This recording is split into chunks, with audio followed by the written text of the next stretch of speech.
جتنا ہو سکا مالی اعتبار سے ان کی مدد کی، ایموشنلی اعتبار سے ان کی مدد کی. اور حضرت خدیجۃ الکبریٰ عورتوں کی جماعت میں وہ پہلی خاتون ہیں جنہوں نے اسلام قبول کیا تھا. اور ایک اور خاص بات یہ ہے کہ عورتوں کی جماعت میں تو وہ پہلی ہیں ہی ہیں، لیکن اگر اوور آل دیکھا جائے مینس کی عورت، مرد، بچے، غلام، اس میں بھی وہ پہلی ہیں، اس میں بھی وہ پہلی ہیں. کیونکہ جیسا کہ ہمیں پتہ ہے کہ سب سے پہلی اور جو خاتون ہیں وہ حضرت خدیجہ ہیں. اس کے بعد جو سب سے پہلے غلام ہیں جنہوں نے اسلام قبول کیا تھا وہ حضرت زید بن حارث ہیں. پھر سب سے پہلے جو بچے ہیں جنہوں نے اسلام قبول کیا تھا وہ حضرت علی ہیں.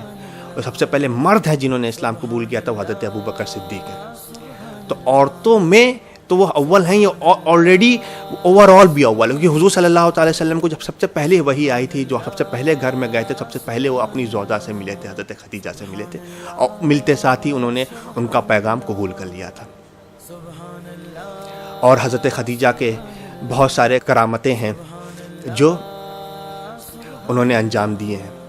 ام المومنین حضرت عائشہ صدیقہ جو سرکار صلی اللہ تعالی وسلم کی تیسری زوجہ ہیں، ان کے دروازے سے علم کی ندیاں، علم کی نہریں نکلتی تھی. بڑے بڑے صحابہ کرام دور دور سے مسئلے مسائل پوچھنے آپ کی بارگاہ میں آیا کرتے تھے. حضرت عائشہ صدیقہ رضی اللہ تعالیٰ عنہ کا، آپ جب حضور صلی اللہ تعالی وسلم کے ساتھ سب سے زیادہ رہیں، ساری زوجہ کو اگر ہم ملا لیجیے سب سے زیادہ ٹائم اعلان نبوت کے بعد حضور صلی اللہ تعالی وسلم کے ساتھ حضرت عائشہ صدیقہ نے بتایا ہے. آپ کے لیے ایک مرتبہ ان کی شان میں بیان کرنا چاہتا ہوں کہ ایک بار حضرت عمر ابن العاص رضی اللہ تعالیٰ عنہ، جو ایک بہت ہی عظیم صحابی ہیں اور مسلمانوں کے کمانڈر ان چیف، بہت ساری وارز میں، بہت ساری بیٹلز میں رہ چکے ہیں، حضرت عمر ابن العاص، وہ ایک مرتبہ حضور صلی اللہ تعالی وسلم کے پاس آئے اور انہوں نے پوچھا کہ یا رسول اللہ، آپ کے لیے سب سے حبیب کون ہے؟ تو سرکار نے فرمایا عائشہ. اور پھر حضرت عمر ابن العاص نے پوچھا اس کے بعد اس کے والد اللہ حضرت ابوبکر صدیق. تو یہ شان ہے حضرت عائشہ کی. سب سے بڑی شان یہ ہے کہ آج بھی سرکار صلی اللہ تعالی وسلم جہاں آرام کر رہے ہیں، جہاں وہ آج بھی آرام کر رہے ہیں، وہ حجرہ عائشہ ہی ہے. گنبد خضرا حجرہ عائشہ کے اوپر ہے. اور سرکار صلی اللہ تعالی وسلم آج بھی گنبد عائشہ میں آرام کر رہے ہیں. اور جب ان حضور کا نکاح ہونا تھا تو اللہ تعالیٰ نے باقاعدہ سرکار کے خواب میں حضرت عائشہ کی تصویر بھیجی تھی کہ آپ کو ان سے نکاح کرنا ہے. اس کے بعد حضور صلی اللہ تعالی وسلم نے حضرت عائشہ سے نکاح کیا تھا. حضرت فاطمہ الزہرا رضی اللہ تعالیٰ عنہ، یہ حضور صلی اللہ تعالی وسلم کی سب سے چہیتی اور سب سے چھوٹی بیٹی تھی. سب سے پہلی حضرت زینب، دوسری حضرت رقیہ، تیسری ام کلثوم اور چوتھی حضرت فاطمہ الزہرا، سب سے چھوٹی اور سب سے پیاری. ان کے تقوی اور طہارت کے قصے اگر آپ سنیں گے تو آپ کا ہوش اڑ جائیں گے. آپ سوچنے پہ مجبور ہو جائیں گے کہ کوئی ذات اتنی زیادہ تقوی اور طہارت رکھ سکتی ہے. مرد بھی ویسا نہیں رکھ سکتے ہیں جو وہ خاتون نے رکھا تھا. حضرت فاطمہ الزہرا وہ ہیں جن کے بارے میں حضرت عائشہ خود فرماتی ہیں کہ جب وہ حضور صلی اللہ تعالی وسلم کے گھر میں آتی تھیں نکاح کے بعد، اپنے جب ان سے ملنے آتے تھے تو سرکار صلی اللہ تعالی وسلم ان کے استقبال کے لیے خود کھڑے ہو جاتے تھے. تو حضرت فاطمہ الزہرا وہ ہیں جن کے لیے نبی کھڑے ہو جائیں. اور حضرت حضور صلی اللہ تعالی وسلم نے فرمایا کہ فاطمہ میرے گوشت کا ٹکڑا ہے، میرے گوشت کا ٹکڑا فاطمہ ہے. اور حضرت فاطمہ ہی وہ ہیں جن کی اولاد امام حسن اور امام حسین ہے. اور ایک آخری بات میں حضرت فاطمہ کی بول کے گزر جاؤں گا. آخری دور تھا حضور صلی اللہ تعالی وسلم کا اس دنیا میں، تو حضور صلی اللہ تعالی وسلم نے حضرت فاطمہ سے فرمایا تھا. اس کا لمبا چوڑا قصہ ہے، میں مختصر آپ کو وہ پوائنٹ بتا دیتا ہوں کہ یہ فاطمہ، کیا تم اس بات سے راضی نہیں ہو کہ تمہیں جنتی عورتوں کی سردار بنائی گئی ہو. Are you not satisfied that you have been made the leader of women of Jinnah. مطلب جملے پہ غور کر, راضی نہیں ہے, مطلب حضور صلی اللہ تعالی وسلم ان کی رضا مانگ رہے ہیں. کیا تم اس مقام سے راضی نہیں ہو کہ تم جنتی عورتوں کی سردار بنا دی گئی ہو؟ مطلب وہ یہ ڈائریکٹ نہیں بول رہے کہ تم جنتی عورتوں کی سردار, نہیں, راضی نہیں ہو. اگر تم راضی نہیں تو اس سے زیادہ بھی کچھ چاہیے تو وہ بھی بول دو. یہ کہنے کا مطلب ہے حضرت فاطمہ الزہرا. اور یہ رمضان کریم کا مہینہ, اس مہینے میں the first war of Islam, the Battle of Badr, was fought and won. The biggest and the mightiest, one of the biggest and the mightiest war of Battle of Islam, the Battle of Badr, was fought and won. وہ وار جس نے ہمیں بہت ساری چیزیں سکھائیں, وہ وار جس نے ہمیں یہ سکھایا کہ جو آپ کے مخالف ہیں, دشمن ہیں, ان کی تعداد آپ سے 1 نہیں, 2 نہیں, 3 نہیں, 4 گنا بھی زیادہ ہو تو ان سے مقابلہ کیسے کرنا ہے. اس وار نے ہمیں یہ سکھایا کہ جب آپ کے پاس ہتھیار کچھ بھی نہ ہو اور دشمن ہتھیار سے بھرا پڑا ہو, تب آپ سے ان سے کیسے آپ کو مقابلہ کرنا ہے. اس وار نے یہ سکھایا کہ جب دشمن اونٹ گھوڑے پہ سوار ہو کے آ رہا ہو اور آپ کے پاس ٹوٹی ہوئی چپل ہو, تب آپ کو ان سے کیسے مقابلہ کرنا ہے. اس وار نے ہمیں یہ سکھایا کہ مشکل وقت میں اللہ سبحانہ تعالیٰ سے مدد کیسے طلب کرنی ہے. اس وار نے ہمیں یہ سکھایا کہ اللہ کے نبی صلی اللہ تعالیٰ علیہ وسلم کا کہنا, ان کے بتائے ہوئے راستے پہ ہمیں کس طرح چلنا ہے. اس وار نے ہمیں یہ بھی سکھایا کہ جب دشمن مر جائے, جب دشمن قتل کر دیا جائے تو اس کی باڈی کے ساتھ کیا کرنا ہے. اس وار نے ہمیں یہ بھی سکھایا کہ جو دشمن قیدی بن کر آئے, جب وہ قیدی بن کے آئے تو جب قیدی بن کے آئے تو اس کے بعد ان قیدیوں کے ساتھ کیا کرنا ہے. اور یہ وہی وار ہے جس وار میں ابو الجہل جیسا ذلیل شخص مارا گیا. یہ وہی وار ہے جس وار میں عتبہ ابن رابعہ جیسا گستاخ مارا گیا. یہ وہی وار ہے جس وار میں امیہ ابن خفاف جیسا ظالم اور جبر کرنے والا مارا گیا. یہ وار ہے بیٹل آف بدر.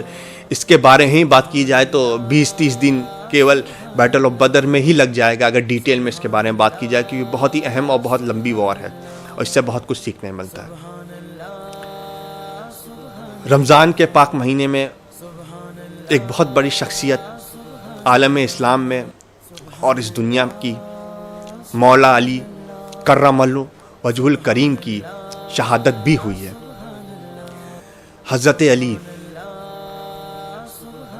جن کی پیدائش کعبہ شریف میں ہوئی, جن کی پرورش اللہ کے نبی کے گھر میں ہوئی, جو پیدا اللہ کے گھر میں ہوئے اور پرورش اللہ کے نبی کے گھر میں پائی ہوئی, وہ ہیں مولا علی. مولا علی حیدر شکن, خیبر شکن, حیدر کرار. حضرت علی کی وہ شان ہے جو میں, کئی شان ہے جس میں سے میں ایک بیان کرنا چاہتا ہوں. وہ یہ ہے کہ اللہ کے نبی صلی اللہ تعالی علیہ وسلم نے فرمایا, what Haroon is to Musa Ali is to me. Means حضرت ہارون علیہ السلام جو حضرت موسیٰ علیہ السلام کے لیے ہیں, حضرت علی وہی میرے لیے ہے.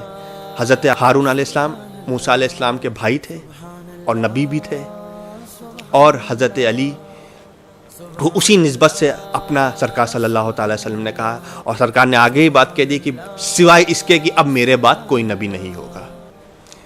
تو ختم نبوت ہو چکی ہے اور یہ ہمارا ایک بنیادی عقیدہ ہے کہ اب اللہ کے نبی کے ساتھ بات کوئی بھی نبی نہیں ہو سکتا. حضرت علی کی وہ شان ہے اور ان کی بہادری کا وہ کارنامے ہیں جو آپ سنیں گے, وہ کام ہے جو آپ سنیں گے جو آپ دنگ رہ جائیں گے. حضرت علی خود فرماتے ہیں کہ جب میں بچہ تھا تو میری ماں مجھے حیدر کر کے پکارا کرتی تھی بچپن ہی میں. حیدر کا مطلب ہوتا ہے شیر, اور اسی لیے ان کا لقب بھی ہے شیر خدا. حضرت علی کو بچپنی میں حیدر کا لقب مل گیا تھا. اسی وجہ سے جب وہ جنگ میں جاتے تھے تو کوئی ان کے سامنے ٹکنے کی ہمت نہیں کرتا تھا. کئی لوگ دیکھ کے بھاگ جاتے تھے اور جو مقابلہ کرنے آتے تھے وہ چند سیکنڈوں سے زیادہ ٹک نہیں پاتے تھے۔ ایک مرتبہ ایسا ہی ہوا کہ ایک یہودی سے لڑائی ہو رہی تھی، بڑا مضبوط یہودی تھا، اس نے مقابلہ کیا لیکن چند سیکنڈوں میں وہ گر پڑا اپنے پیٹھ کے بل۔ حضرت علی اس کے سامنے آئے اسے قتل کرنے کے لیے۔ اس نے حضرت علی کے چہرے پہ تھوک دیا۔ حضرت علی نے اپنی آنکھیں بند کی اور اس کو نہیں مارا، اپنی تلوار ہٹا کے دوسرے راستے مولا علی چل دیے۔ یہودی بڑے حیرانی سے کھڑا ہوا۔ اس نے کہا کہ میں نے آپ کے ساتھ یہ اس لیے کیا کیونکہ میں یہ امید کر رہا تھا کہ آپ مجھے جلدی مار دیں، دیر نہ لگائیں، میں جلدی مر جاؤں، میں تڑپوں نہ، اور آپ تو مڑ کے چلے گئے۔ تو حضرت علی نے فرمایا کہ میں تجھ سے لڑ رہا تھا اللہ کے خاطر، اپنے لیے نہیں لڑ رہا تھا، میں تجھ سے لڑ رہا تھا اللہ کے خاطر، لیکن جب تم نے میرے ساتھ ایسا کیا تب مجھے غصہ آ گیا، اور اب اگر میں تجھ کو مار دیتا تو اللہ کے خاطر نہیں بلکہ اپنے غصے کی وجہ سے مارتا، اور میں یہ نہیں چاہتا تھا۔ میں اپنا ہر کام اپنے رب کی مرضی اور اپنے رب کی رضا کے لیے کرتا ہوں۔ یہ بات سن کے ایک دم یہودی حیران ہو گیا اور وہ آیا اور کہا کہ مجھے ایمان کی دولت چاہیے اور مجھے اسلام میں آپ داخل کر دیجیے، وہ یہودی مسلمان ہو گیا۔ ایسی ایک دوسری جنگ تھی، جنگ خندق۔ اس میں ایک بہت بڑے بہادر سے ان کی مقابلہ ہو رہا تھا۔ وہ فل آرمر تھا، مینس کہ وہ جائنٹ لگ رہا تھا، جائنٹ، فل آرم کا تھا، وہ فل آرمر پہنا ہوا تھا۔ زبردست مقابلہ ہوا، اس کو حضرت علی نے ختم کر دیا۔ He was defeated. اس کے بعد حضرت علی واپس آنے لگے تو ایک شخص نے حضرت علی سے کہا کہ وہ جو آرمر وہ پہنا ہوا ہے وہ بڑا قیمتی آرمر ہے، اس نے خاص طور سے وہ آرمر اپنے لیے بنوایا ہے، وہ ملتا بھی نہیں ہے، تو لہٰذا آپ نے اس کو قتل کیا ہے تو وہ اب آپ کے حق میں ہوا، کیونکہ یہی ہوتا ہے، وار بوٹی جو ہوتی ہے، جو جس کو قتل کرتا ہے اس کی وار بوٹی اس کو مل جاتی ہے، اس کو وار بوٹی بولتے ہیں انگلش میں۔ تو حضرت علی نے کہا کہ میں وہ آرمر نہیں لینا چاہتا، اس کی وجہ ہے کہ جب میں وہ آرمر اس کی جسم سے نکالوں گا تو اس کی باڈی کا کچھ حصہ میری آنکھوں میں نہ پڑ جائے، اس بات کی مجھے حیا آتی ہے کہ جب میں اس کا آرمر نکالوں گا تو اس کے جسم کی کا کچھ حصہ میری نظر میں نہ پڑ جائے، اس بات کی مجھے حیا آتی ہے، اس لیے میں نہیں لے سکتا۔ یہ تھے حضرت علی۔ اور حضرت علی نے جنگ بدر جو میں نے ابھی آپ کو ذکر کیا، اس میں ولید ابن عتبہ کو حضرت علی نے اس کے کیفر کردار تک پہنچایا تھا، جس نے مکے میں بہت ظلم و ستم کیا تھا، وہ ان لوگوں میں سے تھا جو بہت ظلم و ستم کرتا تھا، ولید ابن عتبہ، ان کو حضرت علی نے جنگ بدر میں ختم کیا تھا۔ اور حضرت علی کی شہادت جب ان کا ٹائم اس دنیا سے پورا ہو گیا، ظاہر سی بات ہے سب اپنے اپنے وقت کے ساتھ آئے ہیں، اپنے اپنے وقت میں چلے جائیں گے، موت جو ہے وہ قسمت میں سب کی لکھ چکی ہے، جس کو جینا ہے وہ اتنا ہی جیے گا، نہ کم نہ زیادہ، یہ سارے انسان کے اندر ہے، چاہے وہ مسلمان ہو یا نہ ہو۔ یہ ایسی بات ہے جس کو اگر آپ ایمان سے دیکھیں تو آپ کو موت سے پھر ڈر بھی نہیں لگے گا کہ میری موت تو طے ہے، تو پھر میں ڈروں کس لیے۔ تو جب حضرت علی کا آخری دور آیا تو وہ نماز پڑھ رہے تھے، نماز میں تھے، اور نماز کے دوران ان کو شہید کیا گیا، ان پہ حملہ کیا گیا۔ اور خاص بات تو یہ تھی کہ حضرت علی کو معلوم تھا کہ مجھ پہ حملہ ہونے والا ہے، ان کو علم تھا اس بات کا، لیکن انہوں نے تب بھی نماز نہیں چھوڑا، نماز پڑھتے رہے، ان کو شہید کیا گیا، وہ شہید ہو گئے۔ لیکن انہوں نے نماز وار ہونے کے بعد بھی کیا نام ہے کمپلیٹ کی، پوری نماز اپنی کمپلیٹ کی۔ اس سے کیا آپ کو نماز کی اہمیت معلوم نہیں پڑ رہی کہ نماز کی کتنی بڑی اہمیت ہے؟ تو جیسا کہ آپ نے سنا کہ مولا علی نے نماز کے خاطر اپنی شہادت کو قبول کیا لیکن نماز نہیں چھوڑا۔ آئیے اسی طریقے سے میں آپ کو ایک دوسری بڑی شخصیت سے ملوانا چاہتا ہوں، ان کے بارے میں کچھ بتانا چاہتا ہوں، ان کے بارے میں کچھ جھلکیاں دینا چاہتا ہوں، جن کا بھی جب وقت پورا ہوا تو ایسا ہی کچھ ان کے ساتھ بھی ہوا تھا۔ میں ذکر کرنا چاہتا ہوں one of the most influence person in the history of Islam, one of the most strongest صحابی, one of the most powerful صحابی, one of the most strongest Muslim in the history of Islam, حضرت امیر المومنین عمر ibn الخطاب رضی اللہ تعالیٰ عنہ. حضرت عمر وہ ہیں جن کے بارے میں اللہ کے نبی صلی اللہ تعالیٰ علیہ وسلم نے فرمایا کہ حضرت عمر کی دل اور زبان پہ اللہ نے سچ اور حق اتار دیا ہے. Allah has placed the truth on the heart and the tongue of Umar ibn al-Khattab. وہ حضرت عمر جن کے دور میں بڑے بڑے ایمپرر, بڑے بڑے امپائر, بڑے بڑے حاکم و حکمران ان سے ڈرتے تھے. ان کا نام سن کے ان کا کلیجہ کانپ جاتا تھا, ان کا نام سن کے ان کا دل دہل جاتا تھا. وہ حضرت عمر. اور حضرت عمر جن سے جو دشمن تھے, جو کفار کی دنیا تھی, وہ ڈرتی تھی. اور آپ جانتے ہیں کہ وہ اپنی پرسنل لائف میں کیسے جیتے تھے, اس کی تھوڑی سی جھلکی میں آپ کو دے دیتا ہوں. ایک مرتبہ جمعہ کا دن تھا اور حضرت عمر تھوڑا سا لیٹ ہو گئے جمعہ کے لیے. لیٹس مینس کہ وہ نماز کے لیے لیٹ نہیں ہوئے, بلکہ جو لوگ نمازی جو پڑھنے آتے تھے وہ پہلے آ گئے. حضرت عمر کو تھوڑا سا ان سے آنے میں لیٹ ہو گیا, تو وہ آئے. جب وہ مسجد میں آنے لگے تو وہ آتے آتے لوگوں سے کہنے لگے کہ دیری کے لیے معافی, دیری کے لیے معافی. فوراً گیا, انہوں نے نماز شروع کیا, نماز پڑھایا. نماز پڑھانے کے بعد حضرت عمر نے فرمایا کہ مجھے اس وجہ سے دیری ہو گئی کیونکہ میرے پاس جمعہ کا ایک ہی جوڑا کپڑا تھا اور وہ دھلنے گیا تھا, وہ سوکھا نہیں تھا, اس وجہ سے مجھے دیری ہو گئی. سوچئے, جس سے دنیا ڈرتی ہے وہ اپنی پرسنل لائف میں ایسے جی رہا. یہ تھا تقوی اور طہارت کا عالم, یہ تھا تقوی طہارت کا عالم. حضرت عمر خود فرماتے ہیں کہ جو لوگ لذت و بھرا کھانا کھاتے ہیں, شاندار کپڑے پہنتے ہیں, عالیشان مکانوں محلوں میں رہتے ہیں, ہم ان ساری چیزوں کی اصلیت ان کے استعمال کرنے والوں سے بھی زیادہ اچھی طریقے سے جانتے ہیں, لیکن ہمیں یہ سب کچھ نہیں چاہیے. ہمیں جو کچھ بھی چاہیے وہ آخرت میں چاہیے. یہاں ہمیں کچھ نہیں چاہیے کیونکہ یہ ساری چیز فنا ہو جانے والی چیز ہے اور نقصان پہنچانے والی چیز ہے. حضرت عمر, جیسے کہ ابھی زکوٰۃ کا بھی دور اس سمے چل رہا ہے, کئی لوگ زکوٰۃ دے چکے ہیں, کئی لوگ زکوٰۃ دے رہے ہیں. زکوٰۃ فرض ہے, زکوٰۃ پلر ہے, زکوٰۃ سارے مسلمانوں کو دینا فرض ہے. جن کے اوپر زکوٰۃ فرض ہے ان کو دینا فرض ہے. تو زکوٰۃ کا دور اس سمے بھی چل رہا تھا. تو جو اونٹ تھے وہ زکوٰۃ کے اونٹ تھے, وہ حضرت عمر کے پاس آئے ہوئے تھے. لوگوں نے اپنے زکوٰۃ کو اونٹ کے طور پہ انہیں دیا ہوا تھا. تو کئی 100 میں اونٹ آئے ہوئے تھے. تو کیا ہوا کہ ان میں سے کچھ اونٹ نکل گئے, بھاگنے لگے. تو حضرت عمر نے دیکھا تو وہ اپنے گھوڑے میں بیٹھے, وہ اونٹ کو پکڑنے نکل گئے. تو انہوں نے کئی اونٹوں کو پکڑا. اتفاق سے وہاں مولا علی بھی موجود تھے, حضرت علی بھی موجود تھے. اور ایک بات میں بتا دوں, حضرت عمر ابن خطاب جو بہت لوگوں سے ایڈوائس لیتے تھے, جیسے کہ جو چیز میں اسپیشلائزیشن رکھتا تھا اس چیز میں وہ ان سے ایڈوائس لیتے تھے. اور ان میں سے جو خاص لوگ تھے جن سے اکثر وہ ایڈوائس لیتے تھے وہ تھے حضرت عثمان بن عفان, حضرت علی ابن ابی طالب, حضرت عبد الرحمن ابن عوف, حضرت معاذ ابن جبل, حضرت طلحہ ابن عبیدہ, حضرت زبیر ابن عوام, حضرت سلمان بن فارسی اور بھی دیگر تھے.